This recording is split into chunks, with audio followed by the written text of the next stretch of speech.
Sejam todos bem-vindos a mais um episódio pelo canal da Bucocast. Estamos em Florianópolis para mais uma temporada onde nós vamos estar presente no Subrabuco, que vai acontecer agora no mês de novembro. E viemos para cá para falar com alguns colegas aqui da região de Santa Catarina e estou recebendo mais um cirurgião bucomaxilofacial, ele que fez a sua graduação pela Universidade Federal de Santa Catarina desde 2004, é mestre em implantodontia, é especialista na bucomaxilo desde 2007, já é considerado um cirurgião raiz, quase 20 anos dentro da especialidade, e ele atua em várias áreas da especialidade, em cirurgia ortognática, DTM, dor orofacial, também tem sua especialização em ortodontia. Nós vamos falar um pouquinho sobre a sua carreira dentro da bucomaxilo. Eu estou falando do Dr. Gabriel Marques. Meu amigo, um prazer imenso recebê-lo aqui no canal da Bucocast. A gente poder bater um papo, falar um pouquinho sobre a sua trajetória. Seja bem-vindo à Bucocast. Obrigado. Eu que agradeço o convite, né? Muito importante a gente poder estar passando um pouquinho aí para os colegas, para os pacientes, ou seja lá para quem for assistir o podcast, né? Da nossa história, da nossa caminhada até aqui, e agradeço o convite. Acho que vai ser um papo bem proveitoso aí para a gente ter ao longo dessa uma hora aí que a gente vai conversar. Com certeza, vamos fazer um bate-papo bem bacana, falar desses assuntos que nós vamos estar abordando aqui dentro da especialidade. Antes de nós começarmos, quero fazer um agradecimento especial à TrierMed, né, que é a nossa parceira aqui em Santa Catarina, em nome do Gilvan Schmidt, nosso amigo, muitíssimo obrigado pelo apoio. E vamos começar aqui. Doutor, antes de a gente entrar nesse bate-papo de cirurgia ortognática, enfim, eu queria que você falasse um pouquinho da sua formação. Qual foi a inspiração para a odontologia e na bucomaxilo, que é uma área meio inusitada dentro da odontologia, né? Pois é, vamos lá, né? Para quem... eu entrei na faculdade em 98, né? Então lá se vão quase 30 anos que eu digo de formação, né? Começa a contar a partir do momento que a gente entra na graduação. E desde o início eu já fui direcionado para a área da cirurgia. Tá? Apesar de, ao longo da faculdade, a gente passar por uma série de cadeiras, das mais diversas, né? Desde prótese, enfim, até a cirurgia, eu sempre tive uma queda para esse lado da cirurgia. Eu finalizei a minha graduação aqui em Santa Catarina, na Universidade Federal, né? Da qual eu tenho muito orgulho de fazer parte, né? É um celeiro de grandes expoentes, inclusive na cirurgia, né? A gente tem grandes cirurgiões que saíram daqui, que são expoentes hoje dentro da cirurgia bucomaxilofacial do Brasil e do mundo, né? Quando eu finalizo a faculdade, eu já vou diretamente para a minha formação dentro da área da bucomaxilo, né? Então, eu termino em 2004 a graduação, em 2007 finalizo a minha especialização. Pensou na medicina em algum momento? Porque tem alguns colegas que entraram na bucomaxilo, mas pensaram na medicina antes. Olha, dizer que eu nunca pensei na medicina seria meio que dizer que chovendo molhado, né? Até porque a bucomaxilo, ela é a especialidade que mais se assemelha à medicina. Sim. Né? Dentro da gama de especialidades que a gente tem na odontologia hoje, sem dúvida, a bucomaxilo é a que mais se aproxima. Né? Até porque a gente tem, para o bucomaxilo que tem convivência em hospital, que tem um dia a dia em hospital, e eu, ao longo da minha história, eu tive muito disso. Eu fiquei 17 anos à frente de um serviço de trauma. Então, basicamente, a gente acaba, muitas vezes, até sendo confundido com um médico dentro do hospital. Né? Isso não foi nenhuma, nem 10. Foram centenas de vezes que eu fui chamado de médico. Então, na verdade, acho que todo bucomaxilo ele acaba tendo uma visão muito, muito próxima da medicina. Em outras regiões, não no Brasil, fora do Brasil, o bucomaxilo é visto como médico, né? Nos Estados Unidos, tem uma formação muito próxima, né? Alguns locais você obrigatoriamente passa por um período da medicina, outros você tem anda em paralelo, vamos dizer assim. Sim. E no Brasil a gente tem uma formação um pouquinho diferente, né? Porque a bucomaxilo, ela é uma especialidade da odontologia, isso tem que ficar muito claro, e o paciente precisa saber isso muitas vezes, né? Mas se assemelha muito, então a gente tem áreas conexas, né? A gente atua dentro de uma área muito, muito atuada por médicos, né? Se tu fores parar para pensar na face, Você tem o cirurgião bucomaxilo, você tem o otorrino, você tem o cirurgião plástico, você tem o cirurgião de cabeça e Que pescoço. muitas das vezes você faz cirurgia junto com esses colegas, né? Sim, a gente Na área de trauma. Sim. frequentemente, na área do trauma, é muito comum que a gente atue em conjunto, né? Não só na área de trauma, na área de reconstrução, na área de patologia, muitas Sim. vezes, né? É uma especialidade que está ligado muito, por exemplo, à cirurgia de cabeça e pescoço, que trata as alterações da face, né? Da cabeça e da face. Então, muitas vezes a gente entra em conjunto para atuar e poder dar um melhor resultado para o meu paciente, né? Então, é uma área que atua Você muito teve em alguém conjunto. que te inspirou na bucomaxilo, que você falou assim, cara, alguém te apresentou a bucomaxilo? Como que foi isso aí? Então, eu tive um professor na faculdade, que infelizmente não está mais aqui com a gente, que era o Betão, né? O Betão, quem é de Florianópolis, quem fez a federal aqui, deve lembrar dele. Era um cara sensacional. Eu acho que esse foi uma das grandes inspirações como pessoa. É óbvio que a gente tem outros profissionais aqui, o próprio professor Nazareno foi meu professor, que é conhecido no Brasil todo, também me inspiraram, né, dentro dessa área. E eu acho que inspiração a gente sempre tem, né? Mas assim, que eu lembre claramente, assim, que me abriu os olhos, eu acho que foi o Betão, que infelizmente não está mais aqui com a gente, mas foi um cara unânime, vamos dizer assim, né? Que te deu uma direção para a especialidade. Falar um pouquinho sobre as áreas que você atua. Eu tentei trazer um pouquinho aqui. Me fale um pouquinho quais são as áreas e o que você fez primeiro. Você falou que depois você foi fazer ortodontia, justamente por conta do paciente ortocirúrgico. Me fala um pouquinho sobre isso. Exato. Então, cronologicamente, né, a minha formação, ela inicia na faculdade de odontologia, depois eu vou fazer a minha formação em cirurgia, então eu falo que a minha base, ela é cirúrgica. E eu, desde o momento em que eu entro na cirurgia bucomaxilofacial, eu nunca mais atuei em outra área clínica, vamos dizer assim, né? Então, basicamente, ela sempre foi atuando dentro da área cirúrgica, tá? Em 2009, eu decidi fazer um mestrado, né? Na época, avaliei algumas áreas possíveis de serem feitas e acabei indo para a área da implantodontia, que era uma área que eu achava que eu precisava de mais um complemento. Que tá muito ligado com a bucomaxila, né? Completamente, né? Então, assim, eu conheço muitos cirurgiões bucomaxilos que acabaram virando implantodontistas, e que tá tudo certo. Sim, É uma área sim. Caminha junto, né? caminha junto, né? Finalizei em 2011 o mestrado e em 2013 eu comecei a sentir... Eu sempre fui um cara que apesar de ser cirurgião e ter o foco na cirurgia, eu sempre fui um cara que tentava entender o outro lado da moeda, né? Eu acho que essa coisa, essa dualidade entre o clínico e o cirurgião, né? Cada um tenta puxar a sua fatia da pizza para si, né? E eu sempre fui um cara que sempre quis ver o outro lado, né? Então, assim, pô, eu faço cirurgia, mas eu preciso entender também do clínico. Por quê? A cirurgia, ela é a melhor opção quando bem indicada, né? Quando eu não indico corretamente uma cirurgia, eu não vou ter o resultado que o meu paciente merece. E isso me fez tentar entender algumas coisas do outro lado. E eu vejo, por exemplo, dentro da cirurgia ortognática, para mim é muito claro que a cirurgia ortognática ela é uma subespecialidade da cirurgia bucomaxilofacial. Para você fazer bem feito, para você executar, para você ter resultados minimamente satisfatórios, você precisa entender do outro lado. Não é simplesmente, eu sei operar tecnicamente muito bem. A cirurgia ortognática, na minha concepção, a principal peça da engrenagem para que ela tenha o seu sucesso é um bom diagnóstico.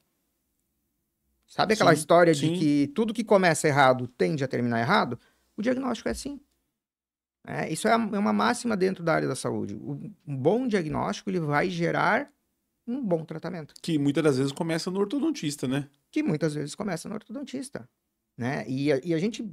então, você acaba tentando entender essa mentalidade do clínico, do porquê que ele indica, do porquê que ele não indica, porquê que às vezes ele quer compensar um caso. Né? Será que é medo de perder o paciente? Será que é um resquício ainda da evolução da cirurgia ortognática? Que ela evolui a todo momento, né? Sim. A gente estava conversando agora, antes sobre cirurgia minimamente invasiva. Ela é uma evolução Sim. da cirurgia de lá de trás, que veio caminhando lá da década de 70, 80, anos 90, em que o paciente tinha uma morbidade muito grande para se fazer um procedimento, porque você não tinha técnica, você não tinha material, você não tinha... Enfim, era tudo muito rudimentar. 7 Então, horas de cirurgia. 3 meses, 4 meses de recuperação, e aí quando você chegava no final, não ficou legal, ou não ficou do jeito que eu queria. Não é mais assim. Sim. Então, a minha ida para a ortodontia foi no sentido de tentar entender, melhorar o meu diagnóstico, aprimorar como eu planejo os meus casos, para poder entregar melhor para o meu paciente. E eu acho que isso foi um divisor de águas dentro da minha profissão. Poder aprender um pouco de ortodontia, um pouco de planejamento, pegar o paciente que eu chamo paciente virgem, paciente que chega lá no início, antes de ir para o ortodontista. A comunicação com o ortodontista, você poder conversar com ele dentro da linguagem dele. Eu não faço ortodontia, tá? Não é o meu dia a dia. Sim. Mas Entender. O que eu vou movimentar? Qual a limitação dele? Porque era uma coisa que eu via muitas vezes, que ao invés de ser um sinergismo, virava uma briga. Então, quando a cirurgia não dava certo, ou quando a cirurgia não ia do jeito que o cirurgião queria, a culpa era do ortodontista. E o ortodontista olha, pô, o cirurgião não fez o que deveria. Então, ao invés de ficar confrontando, vamos tentar entender isso. E eu acho que isso foi realmente um divisor de águas. Eu acho que hoje eu consigo entender muito melhor, eu consigo avaliar o meu paciente de uma forma melhor, eu consigo propor para ele, muitas vezes, algo que eu não saberia propor isso antes, né? Sair dessa visão muito pragmática. Você faz benefício antecipado ou não? A gente... Porque você tem uma cabeça da ortodontia, né? Pois então, assim... eu faço, tá? A grosso modo falando, faço. Mas você precisa saber selecionar o caso. Né? Muitas vezes o paciente, e isso é uma das coisas que a gente precisa entender, né? O paciente de cirurgia ortognática é um paciente que não vai chegar para você em uma semana, você vai operar e resolveu.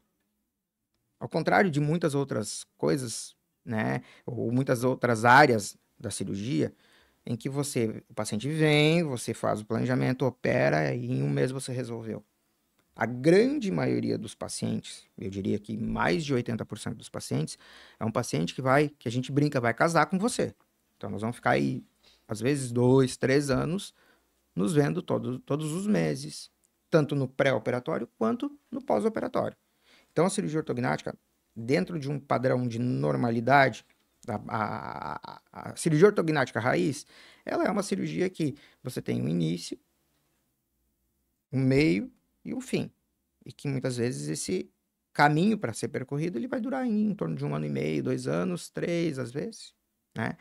O benefício antecipado, ele, como o próprio nome fala, ele antecipa uma parte que muitas vezes era lá na frente. Certo? Ou seja, o paciente pula uma etapa do tratamento dele, que seria a ortodontia prévia, vai para a cirurgia e depois ele finaliza.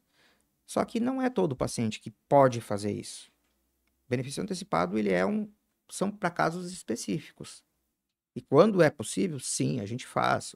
Não tem problema nenhum, né? Você não vai fazer com que o paciente espere 1 ano para ser operado, se ele já pode ser operado. Que, na verdade, o benefício antecipado, pelo menos das gravações que eu fiz e com os colegas que a gente já conversou, ele tá muito mais pro paciente, né, do que para o cirurgião ou até para o ortodontista, né? Que o benefício é do paciente, na verdade, né? Exato. E ele tem que ser um benefício. Ele tem que ser um benefício. Porque se ele gerar algo que vai dar problema lá na frente, cara, espera. Entendeu? Então, assim, é óbvio que o melhor é você operar com o paciente pronto, com uma oclusão perfeita, com um alinhamento, um nivelamento dos dentes adequadamente feitos. Tudo isso vai me dar, primeiro, mais precisão, né? E depois a gente pode falar sobre planejamento, e hoje a gente tem a capacidade absurda de planejamento, através do planejamento virtual. Você consegue, hoje, uma taxa de mais de 95% de acerto no resultado daquilo que você previu. Né? Mas para isso você precisa ter segurança, certo?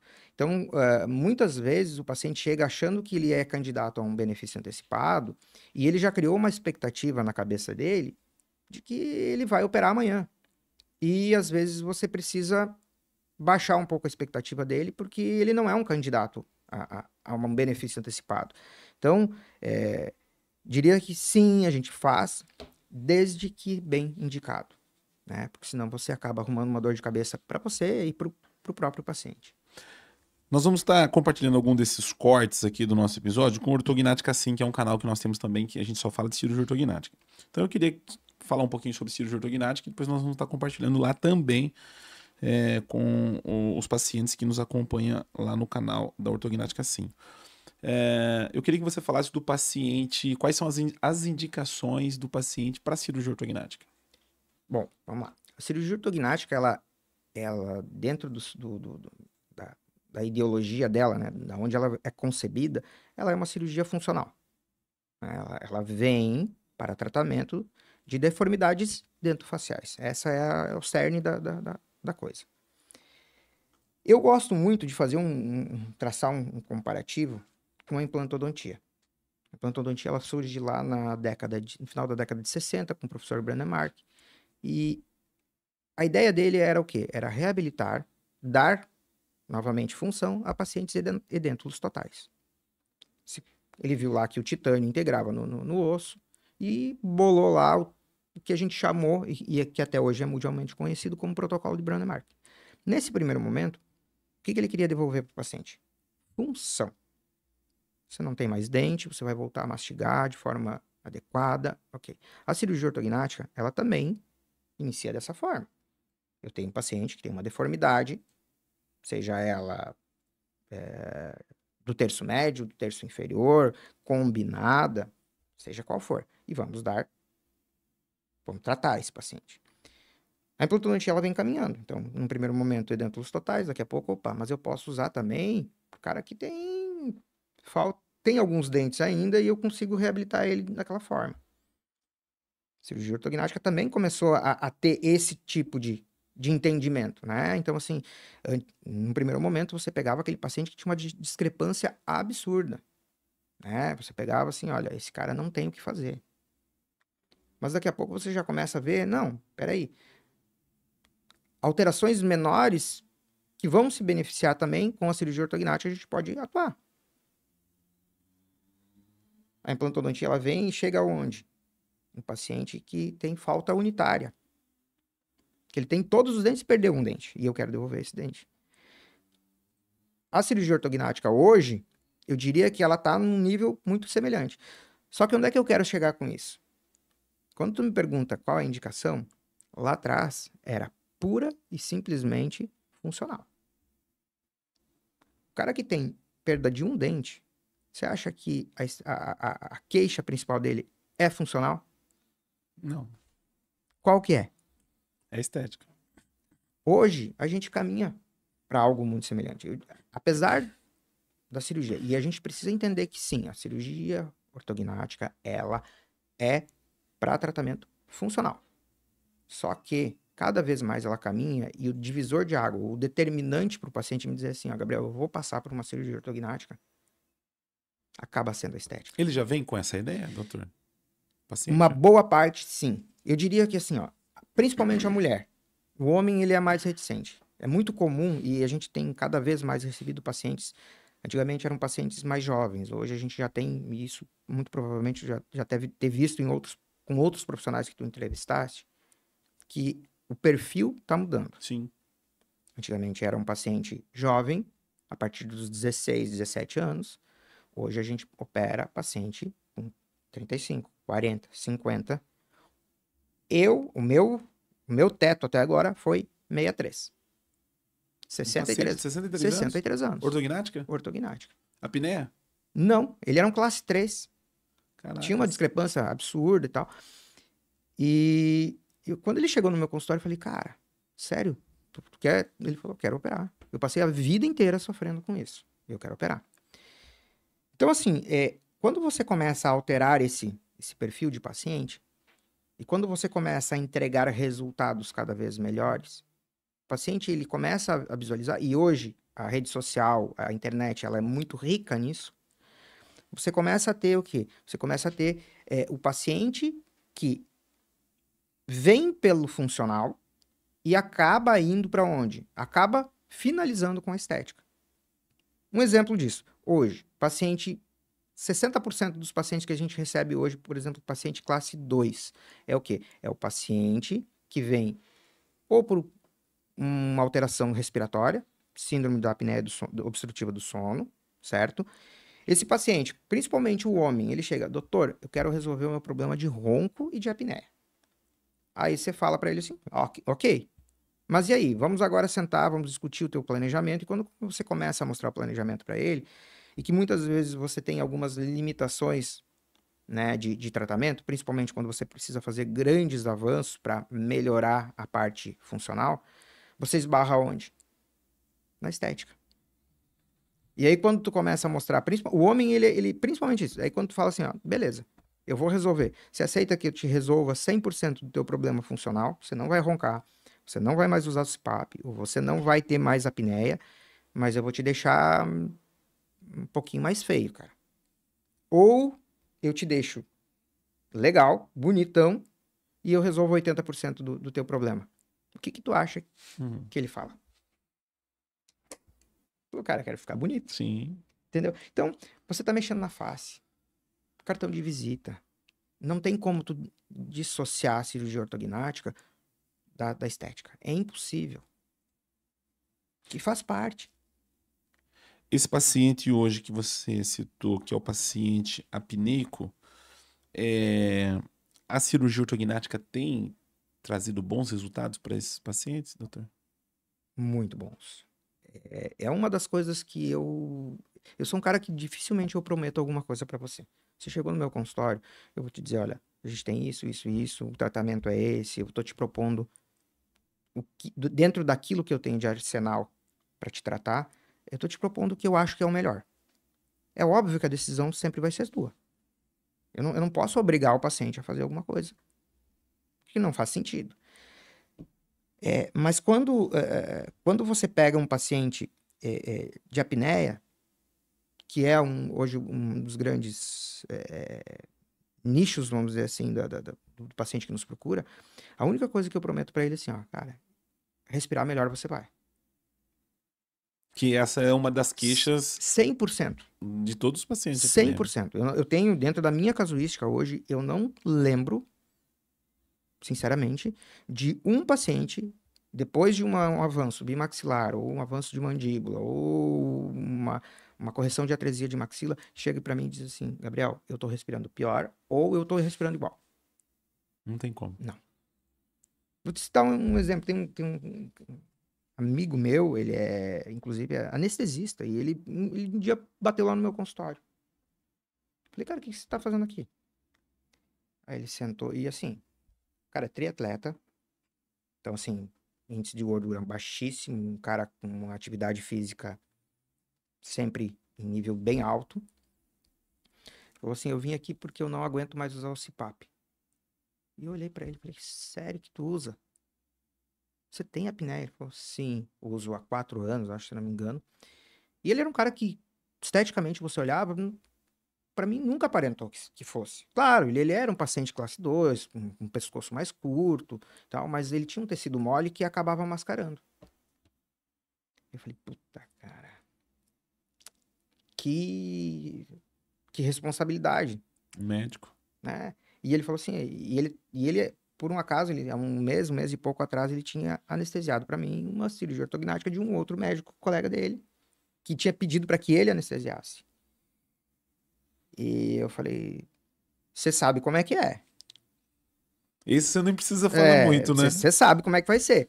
Você quer? Bora lá. Falou. Aí ele chegou pra mim, tu me garante que eu vou parar de usar o CPAP? Falei,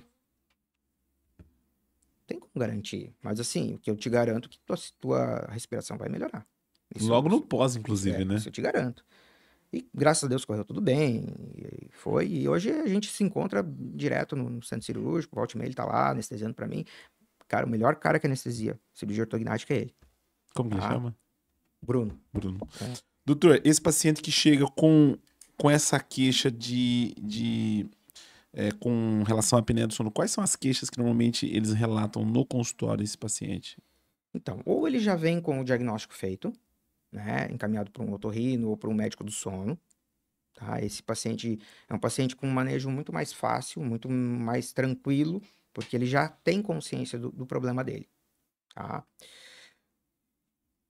Fora isso, a queixa mais comum é: tô dormindo em quarto separado da minha esposa, tô dormindo em quarto separado do meu marido, a gente não consegue mais dormir junto. Outra queixa muito importante é: eu passo o dia cansado, eu não tô conseguindo, sabe, não sei o que tá acontecendo.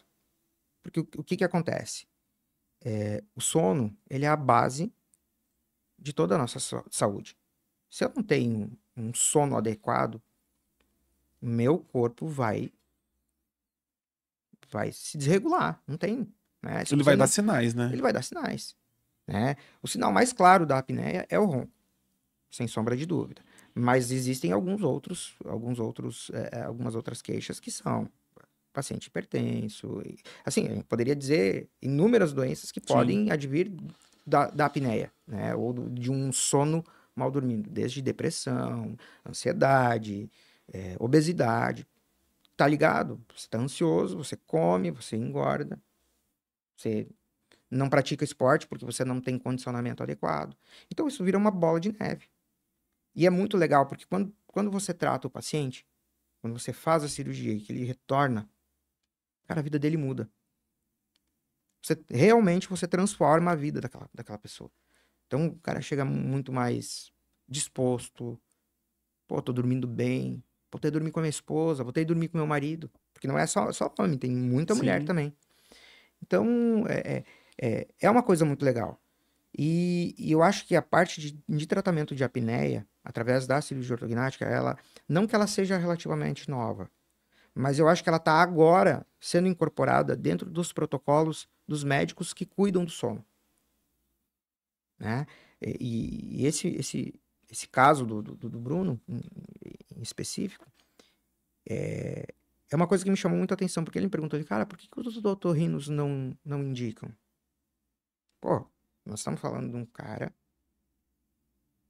que convive com médicos, que é médico, que anestesia para otorrino e que muitas vezes o cara fica 1 ano, 2 anos, ou preso a um CPAP.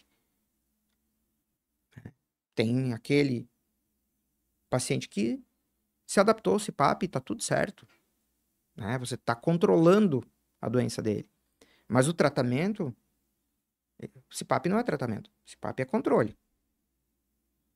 Tratamento é reconstruir ou restabelecer uma via aérea adequada. Aí eu acho que a gente tá falando de tratamento. Porque aí o paciente ele volta a Sim. respirar, ele volta a ter um sono tranquilo. Bem, assim, na minha cabeça é impossível dizer que alguém durma bem com uma máscara. É Tu pode difícil. acostumar. Sim. Porque sim, tu não dormia, aí tu botou uma máscara, tu tá dormindo. E tem que carregar aquilo lá pra baixo e pra cima. Ele chamava de Tamagotchi. Tem que ficar, a maior parte dos pacientes que um dos motivos é de ter que ficar carregando, barulho, né? A gente já fez podcast com pacientes que sofria com apneia, enfim. E que é um tipo de paciente que, no meu ponto de vista, na cirurgia ortognática, que corre risco de morrer, né? Esse paciente que Sim. morre dormindo, muitas das vezes é um paciente que O paciente com apneia grave, ele grave. tem, assim, ó, uma gama de problemas que são passíveis, que são potencializados. Vamos lá, vou citar alguns bem rapidamente falando. Problema cardiovascular. Então, arritmia, tá? Obesidade, que está ligado também a problemas Sim. cardiovasculares. Diabetes. A própria hipertensão, que é uma doença cardiovascular. Vamos lá. Depressão, ansiedade.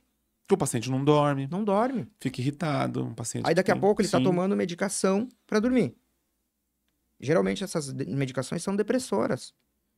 Então, você tem uma potencialização do quadro dele, né? E aí a cirurgia ela acaba sendo a única forma de você restabelecer e tratar esse paciente. graças a Deus, a gente está conseguindo ter bons resultados.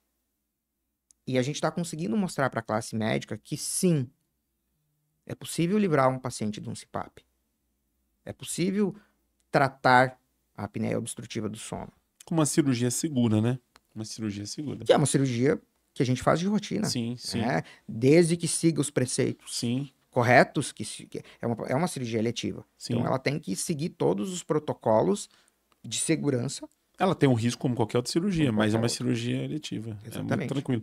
Você, na sua prática clínica nesses 20 anos aí, o que você mais operou? O 2, o 3, excesso vertical de maxila? Você tem homem e mulher? Você tem uma média, assim, uma... Eu acho que, fazendo um apanhado bem geral, eu acho que ela está atendendo cada vez mais ao classe 2, justamente por causa da apneia. Classe 2? É.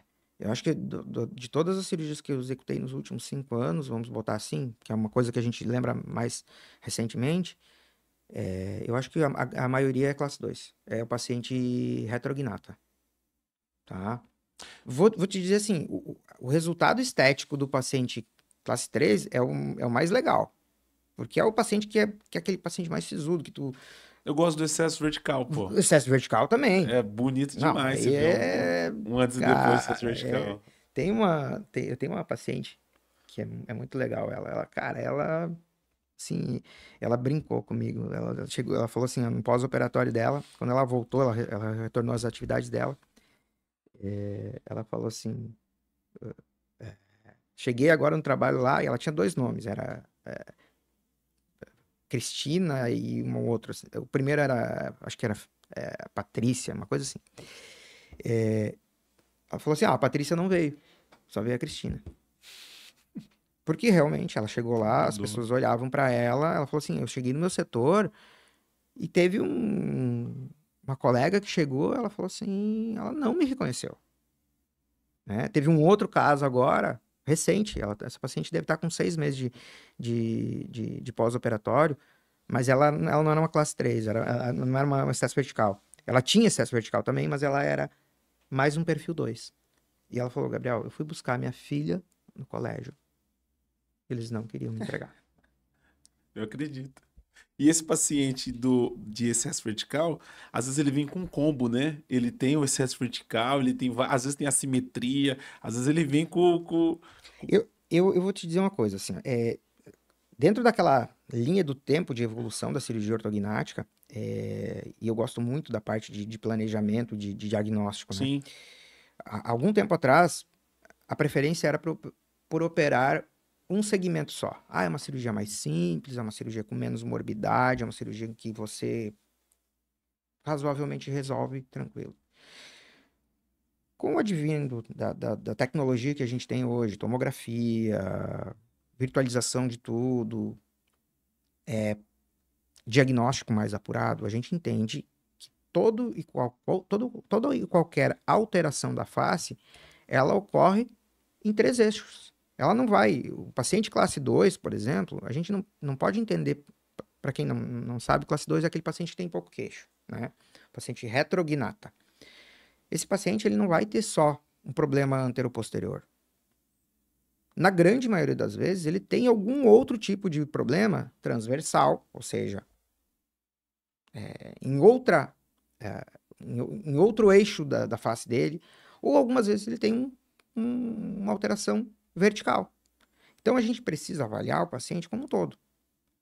Por isso que eu digo, hoje, essa semana eu estava pensando, quando que foi a última vez que eu operei um paciente em um segmento só? Ou maxila ou mandíbula. Eu acho que já tem uns 4 anos. Porque hoje, 99% das vezes, você tem alguma alteração. E já que o paciente vai para uma cirurgia, eu costumo brincar, não adianta eu tratar ele meia boca. Literalmente. Sim. Então, você acaba partindo para cirurgias bimaxilares na grande maioria das vezes. Porque você corrige tudo aquilo que ele precisa. Né? Então, quando tu fala que o paciente de excesso vertical ele vem com combo, ele vem... É o combo mais completo, vamos dizer assim, né? Vem o combo super top. Vem, né? o prêmio. Que você precisa fazer. E aí entra o diagnóstico. né? Pra você saber diagnosticar aonde nós vamos chegar, qual é a prioridade do paciente, né? Qual é a expectativa do paciente. Isso é uma coisa muito desafiadora, mas é muito legal ao mesmo tempo, porque a cirurgia ortognática, ela literalmente ela transforma a vida das pessoas, né? Você,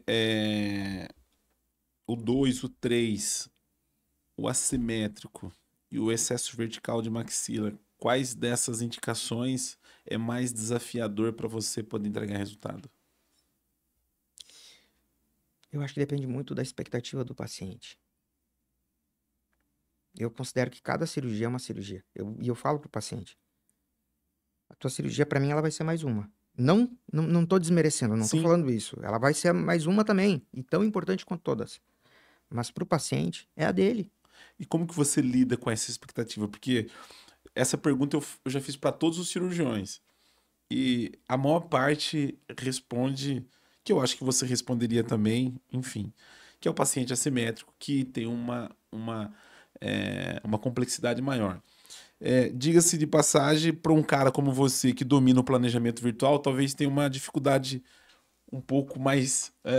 Um pouco mais tranquila. Não sei se você está entendendo onde eu estou querendo chegar, Sim, porque o sim. planejamento, obviamente, contribui muito em todos os tipos da cirurgia ortognática, mas assim, o desafio maior de você entender o paciente e poder entregar aquilo que ele busca, esse é o mais difícil. Talvez a cirurgia ela é simples, não é tão complexa, mas ele vem com uma expectativa alta. Como que você lida com isso? Cara, eu acho que eu primeiro preciso lidar comigo em relação a isso, tá? Eu tenho TDAH.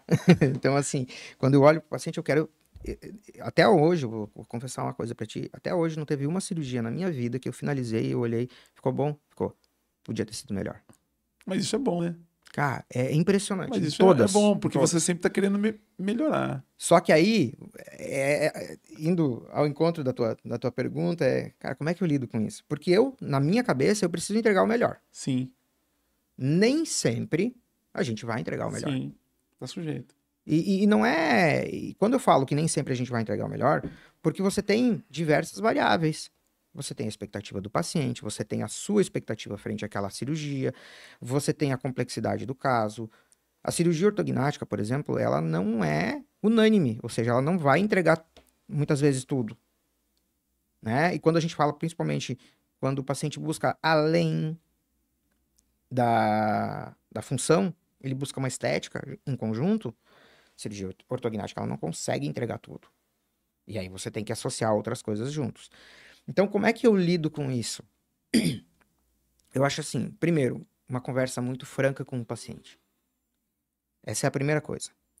Eu sou um cirurgião que eu não escondo absolutamente nada do meu paciente. Quando ele senta na frente do meu consultório, eu abro tudo para ele. A tua cirurgia, ela é assim, assim, assim, assado. Você vai passar por isso, isso, isso, isso. Tá disposto? Topa, vamos lá? Eu vou estar junto contigo. Mas quem vai passar vai ser você.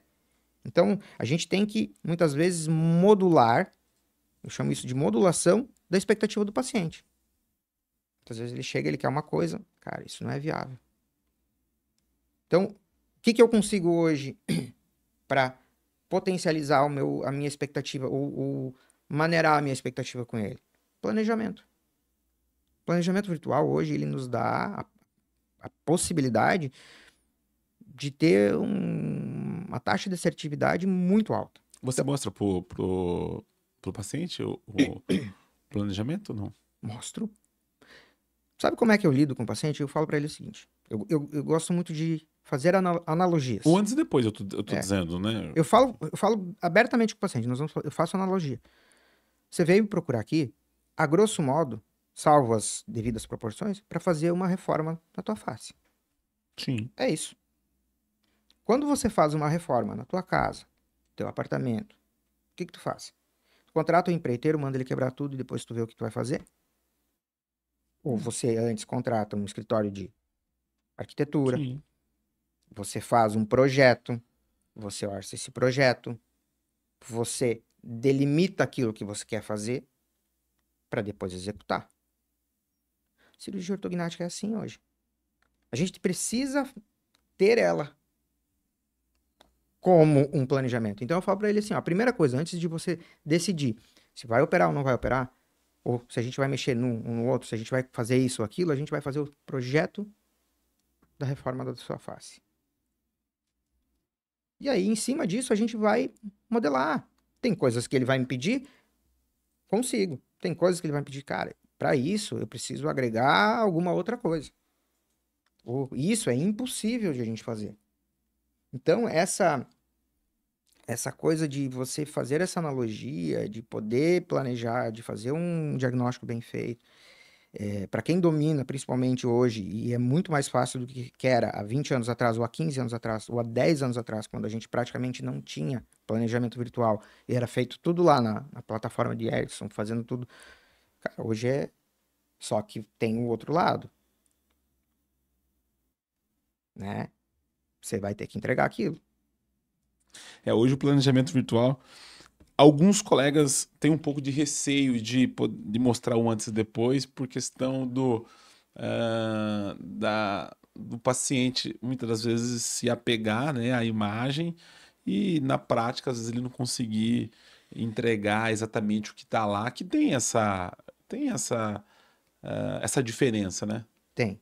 Assim, ó, é justamente numa boa conversa, num bom entendimento e baixando expectativas do paciente que você consegue lidar muito bem com isso. O que eu penso hoje, tá? Planejamento virtual, ele não existe mais como você fazer cirurgia sem isso. Ponto. Cirurgia ortognática do profissional que não faz o planejamento virtual, para mim, ou tu tá correndo um risco muito grande, ou você confia muito no teu taco, ou você não quer modernizar ou atualizar a sua técnica. Eu não deve ter, sei lá, 2 cirurgiões que eu ainda conheço que são mais velhos que ainda atuam dessa forma. E que dá certo também, né? Que dá certo, tá? 99% dos cirurgiões hoje fazem o planejamento virtual. Ou o próprio profissional, ou ele faz, ou ele delega para uma empresa. E tá tudo certo, tá? Não tô aqui tecendo crítica Sim, para quem sim. faz ou não faz. Eu me sinto mais confortável em fazer todo o processo. Dá mais trabalho? Muito mais. Perco muito mais. Quer dizer, perco não. Eu acabo dispensando muito mais tempo com o paciente para fazer isso. Né? Então, assim, eu acho assim, ó, primeiro, um bom registro pré-operatório, né? Então, assim, uma fotografia de qualidade. Fotografia, qualidade mesmo. Cara, a gente vive num mundo instagramável. Se eu não entregar algo instagramável, e eu não tô falando isso como propaganda, é que o meu paciente, quando ele vai me procurar, ele vai olhar. O paciente, hoje, 99% do paciente olha, poxa, eu queria ver uns casos seus. E aí, às vezes, eu mostro uma foto ruim, mal posicionado. Porque, assim, posição de cabeça é um dos critérios que a gente utiliza para planejamento. Assisti muita aula do professor Flávio Ferraz, ele falava muito sobre É. isso. Então, assim, então eu faço. Eu não delego a função. O paciente vai fazer a fotografia, sou eu. Eu perco tempo fazendo isso? Sim, mas faz parte, eu tô te analisando. Eu tô vendo na tua dinâmica o que que eu posso mudar. O que que eu vou poder te trazer de benefício se eu fizer isso ou aquilo. E aí eu posso ir trabalhando a tua expectativa. Então, assim, eu não tenho medo de mostrar um antes e depois. É porque você está acostumado, né? E você que faz seus planejamentos também. E essa eu acho E que eu é, acho que não tem que ter medo. é uma diferença. Eu não tenho que ter medo, tá? Eu acho que tem que ter uma boa conversa com o paciente. Isso aqui é uma projeção. Deixar claro. Deixa claro para ele, entendeu? Porque 2 ou 3 milímetros para frente ou para trás, às vezes não vai fazer diferença Pode ter nenhuma. sido mole, né? E muitas vezes, mesmo você fazendo guia de corte, guia de posicionamento, tudo certinho, vai dar alguma diferença, Faz entendeu? O parte. paciente já tinha aquela diferença muitas vezes, né? Então, O que você associa à cirurgia ortognática falando de estética hoje? E o que o paciente tem solicitado, vamos dizer assim? então a gente está entrando em uma área que, para mim, para quem gosta de cirurgia ortognática, que você já trata o paciente de forma conceitual, vamos dizer assim, na parte estrutural, A parte de cirurgias cosméticas da face, ela vem agregando muita qualidade nos resultados, principalmente resultados estéticos. Tá? Começou lá atrás com a lipo de papada, cervicoplastia. Hoje a gente já consegue fazer utilização de próteses, para volumização, enfim. Cara, eu acho que a parte cosmética, o céu é o limite. Desde que seja feito com parcimônia, né? Eu sou um extremo entusiasta da área da cosmética, porque, como a gente já falou, muitas vezes o start para o paciente ir para a cirurgia ortognática, ele tem um problema funcional, ele precisa fazer, mas o que vai determinar isso é, pô, ficar mais bonito. Então, assim, a gente associa hoje muito, muito, muito a parte cervical, principalmente paciente classe 2, classe 3. Então, cervicoplastia. Alguma coisa de lipo, eu tendo a fazer só quando o paciente realmente precisa. Mas trabalhar a parte estrutural muscular do paciente, principalmente com a cervicoplastia, na região cervical do paciente, melhorando o ângulo cérvico-mental, assim, resultados fantásticos. No mesmo tempo cirúrgico ou você faz num segundo tempo? Quando possível, a gente faz no mesmo tempo cirúrgico.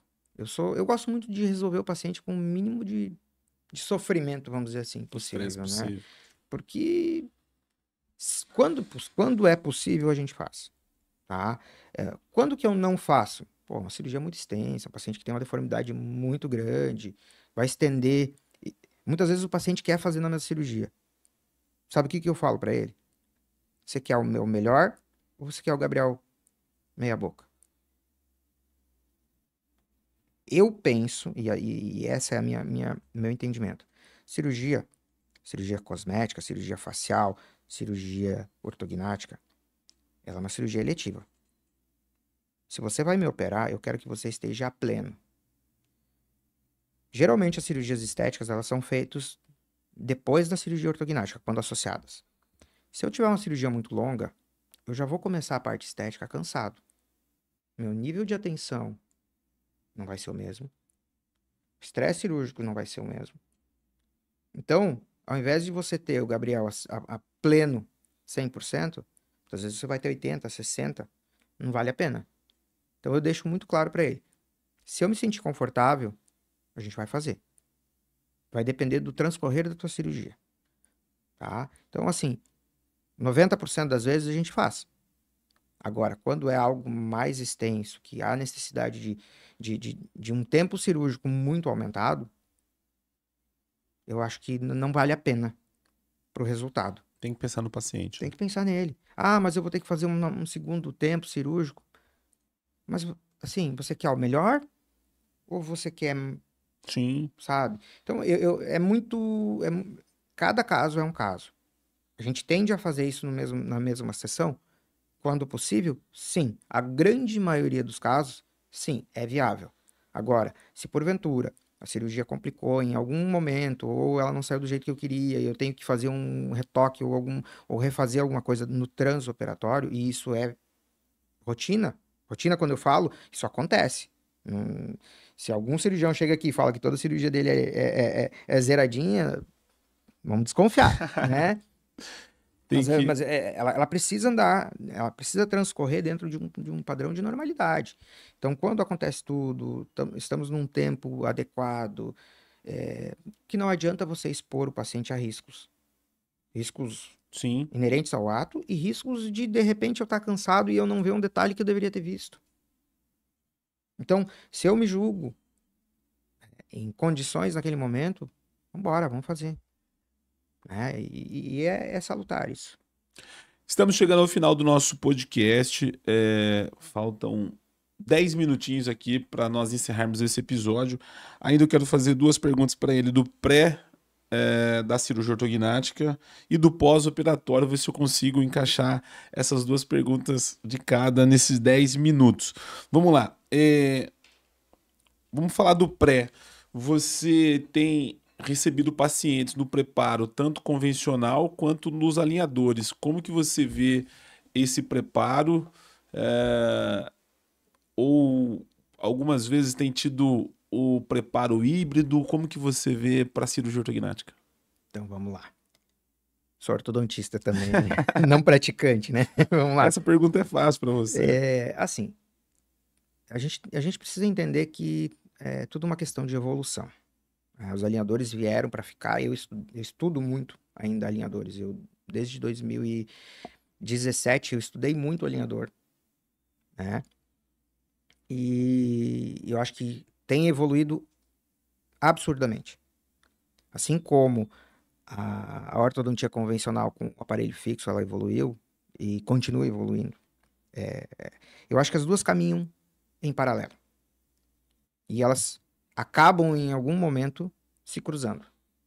Então, assim, quando você pega um caso simples, muitas vezes o alinhador ele vai muito bem. E tá tudo certo. Tranquilo. Quando você começa a pegar casos de média e de alta complexidade, assim como o aparelho fixo convencional, você precisa fazer mecânicas híbridas. Mecânicas híbridas, quando a gente fala, é ancoragem absoluta, né? Você utilizar um expansor, você utilizar algum outro tipo de mecanismo que vá fazer uma movimentação que não é viável através do alinhador. Então, assim, te respondendo em relação à cirurgia ortognática, com o aparelho fixo ou com o alinhador, a gente está tendo. Existe uma tendência da migração para o alinhador, mas isso é muito mais em virtude do paciente do que do profissional em si. Por uma questão pura e simplesmente de que hoje existe uma tendência maior ao uso dos alinhadores. E aí a gente poderia entrar em uma série de questionamentos aqui, desde questionamentos financeiros, enfim, uma série de outras coisas que a gente pode conversar, que não é o foco. Mas o importante é a gente saber que a tendência é cada vez mais o paciente usar alinhador e deixar de usar o aparelho convencional. Do ponto de vista de segurança cirúrgica, eu ainda sou mais conservador. Eu me sinto mais confortável em operar o paciente com o aparelho fixo. Desde que bem colado, desde que esteja com um profissional adequado, fazendo um tratamento correto. Porque não adianta eu ter um aparelho fixo mal colado, que ele vai me descolar no meio da cirurgia, eu vou ter que usar a mesma técnica que eu utilizaria com o aparelho, com um alinhador. Tá? Então, do ponto de vista técnico-cirúrgico, se o aparelho estiver bem colado, eu prefiro um aparelho convencional. Isso quer dizer que o Gabriel não opera com alinhador? De jeito nenhum. Seria uma hipocrisia da minha parte dizer isso. A gente opera, sem problema nenhum. Esse mês eu operei 2 casos com pacientes que usavam alinhador. E aí? Então a gente vai trabalhar em cima disso. Agora, sempre que possível, usar a forma mais segura possível. Tá? Então, assim, hoje a minha preferência é pelo aparelho convencional ainda, mas sem restrição nenhuma com relação ao alinhador. Quanto tempo hoje está durando em média um preparo ortocirúrgico? Depende muito de cada caso e depende muito do profissional que está executando isso. Mas vamos lá. É uma das perguntas que o paciente chega e pergunta para mim, doutor, quanto tempo eu vou usar? Fala, porra, pergunta de 1 milhão. Vai depender. Depende de como você levar o teu tratamento, depende do profissional que vai fazer o teu tratamento ortodôntico. Se você vai faltar as manutenções, se você vai fazer certo. Vai usar os elásticos. Vai usar os elásticos, vai usar o alinhador mesmo, ele é paciente independente. Ponto. Não tô com saco de usar hoje, não vou usar. Vai demorar mais. Mas assim, uma média em torno de 6 meses a 1 ano e meio, essa eu digo que é uma janela bem confortável para o paciente entender. Né? Isso dentro de um tratamento convencional, onde você tem a ortodontia pré, cirurgia e ortodontia pós. No benefício antecipado, aí vai depender da finalização. Falar do pós-operatório, para a gente finalizar, uma das dúvidas que o paciente tem com relação ao pós-operatório é se ele vai sentir dor depois da cirurgia ortognática. E eu queria que você fizesse um combo nessas duas perguntas, em uma única resposta, com relação à parestesia. Todos os pacientes vão ter parestesia ou não, doutor? Começando pela dor. Pois é, vamos lá, pela dor. É que não tem como não estar ligado uma na outra. Uma na outra, mas porque se o paciente tiver parestesia, ele não vai ter dor. Mais ou menos isso. Mas joguei as duas de uma pergunta só. Pergunta capciosa, hein? Você já é cirurgião raiz, já. Não, mas assim, isso é um dos questionamentos que eu sempre falo para o paciente. Eu eu gosto sempre de jogar no pior cenário. Então, se o paciente chega para mim assim, doutor, e se a gente usar tal técnica, eu não vou ter parestesia. Eu olho para ele, não, você vai ter parestesia. No pós-operatório, você vai ter. Se você não tiver, tranquilo. Por que eu gosto de jogar no pior cenário? Porque se eu olhar para ele e disser assim, cara, eu vou usar uma técnica minimamente invasiva, uma técnica nova que eu inventei e tal. Eu não sei. É óbvio que o que eu vou garantir para ele é que o teu nervo vai estar intacto. A técnica que eu uso, os cuidados que a gente faz, a forma como a gente opera, utilizando equipamentos de ponta, brigando sempre, principalmente com o paciente que está em operadora de saúde, brigando pelo melhor material, pelo melhor instrumental. Essa é a garantia que eu posso dar para ele. Agora, garantir para ele que ele não vai ter parestesia, é claro que a gente tende, com o passar dos anos, a ter menos quadros que perduram com parestesia. Por conta da técnica que evoluiu também. Por conta da técnica que evoluiu. Mas vamos lá. Vamos citar um exemplo aí. Vou tentar ser bem rápido, tá? Vamos pegar um paciente lá que eu preciso fazer um avanço de mandíbula dele, porque a parestesia, na grande maioria dos casos, na região da mandíbula, tá? Eu preciso avançar a mandíbula dele 12 milímetros. De avanço puro de mandíbula, mais, vou avançar mais 10. Eu tô falando num caso extremo. Eu vou ter que puxar a mandíbula dele para frente. Eu vou ter que dizer pro nervo dele, pro nervo alveolar inferior, que é o nervo em questão, que ele vai ter que ficar esticado 1 centímetro. Eu tô gerando trauma. E a resposta dele vai ser parestesia. Que isso não gera dor no final, né? Que no final das contas, não gera dor. Então, o que eu falo pro paciente? Tá? Aí, respondendo bem claramente a tua pergunta. Cirurgia ortognática é uma cirurgia que, normalmente, na grande maioria dos casos, o paciente não se queixa de dor como o fator principal de incômodo no pós-operatório. Ele pode ter, às vezes, um pouquinho de dor muscular. Ele pode ter, por exemplo, em alguns casos, quando a gente faz uma aplicatura da base do nariz, é uma sutura um pouquinho mais tensionada, então no pós-operatório, depois de 1 semana, 2, às vezes ele sente um pouquinho de incômodo ali. Mas não é uma dor. Dentro da minha casuística, a grande maioria dos pacientes que reclamam, quando reclamam de dor, é dor muscular. Que vai de paciente para paciente também, né? De paciente para paciente. O paciente pode estar fazendo um apertamento no pós-operatório. Imagina, nesse mesmo caso em que eu avancei 10 milímetros da mandíbula dele pura, a musculatura dele que estava numa posição, ela está em outra. A musculatura tem memória e ela vai gritar quando ela está fora. Sim. Né? Então, geralmente não é uma cirurgia que o paciente reclama de dor no pós-operatório. Eu acho que ele reclama muito mais desconforto de um edema num pós-operatório imediato, que isso também depende de cada paciente. Isso não existe uma receita. Né? Tem um paciente que vai ter mais edema, outro menos, mas é mais a questão da alimentação, que ele vai ter que alterar a consistência. Bom, eu brinco com o paciente assim, você vai poder comer de tudo no pós-operatório. Tudo que tu conseguir colocar no liquidificador. Né? Porque é isso. Agora, vai passar. Quando tu vir, foi 1 mês, quando vê, foi 2 meses e tu já tá... Valeu a pena. Vale. Dr. Gabriel Marques, um prazer imenso recebê-lo aqui no canal da Bucocast. Cara, teu currículo é longo. Pra gente fazer um podcast, poder entrar dentro aqui desses temas, a gente precisaria gravar mais, acho que a gente tinha que fazer uma temporada só pra falar de cirurgia ortognática aqui, só de pós-operatório, fisioterapia, entra aí vários profissionais que é um tratamento multidisciplinar, do pré, dava pra gente, enfim. Mas foi uma honra poder recebê-lo aqui. Quero entregar pra você aqui um brinde que a TrierMed preparou com carinho aqui para você. Obrigado.